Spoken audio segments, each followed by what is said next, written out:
Now that we covered the linear pattern feature in the previous lesson, it would be fitting to cover the circular pattern feature.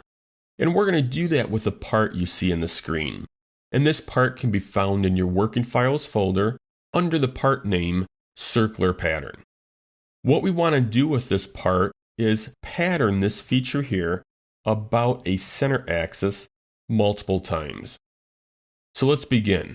I am going to go to the Features ribbon and select the drop down below Linear Pattern. I'll then select Circular Pattern and the Property Manager opens.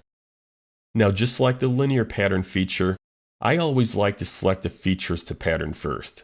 That way, as you make other changes in the Property Manager, the preview updates on the screen. So I'm going to select inside of this window and then go out to the screen and select the feature. Now, notice the Features to Pattern window is populated. So let's go to the top of the Property Manager, and in this first window here, I am prompted for an axis. So I'm going to select inside of this window and then go back out to the screen and select the appropriate or any appropriate circular edge. And based on the circular edge I select, it will use that edge as the axis to pattern about. Now, if I want to change the direction of the pattern, notice the pattern direction is headed off in a counterclockwise direction. I can select this arrow here or go back to the Property Manager and select the Reverse Direction button. In the next window, I have Angle. I am going to increase this to 30 degrees. And notice we have 30 degrees between these two features. And if I bump up the number of instances, notice we still have 30 degrees between each feature. Now, right below number of instances, I have equal spacing. And watch what happens when I put a check mark here. Now my 4 instances are all within 30 degrees.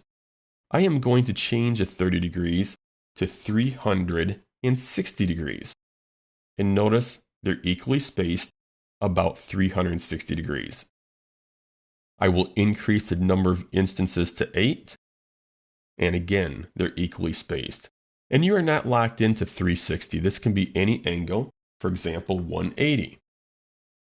I'll return it to 360. And just like the linear pattern feature, we can skip instances. So if we select the window, instances to skip, we can go out to the screen and select an instance or multiple instances to skip. And if we want to return them, we simply select the same dot and they reappear.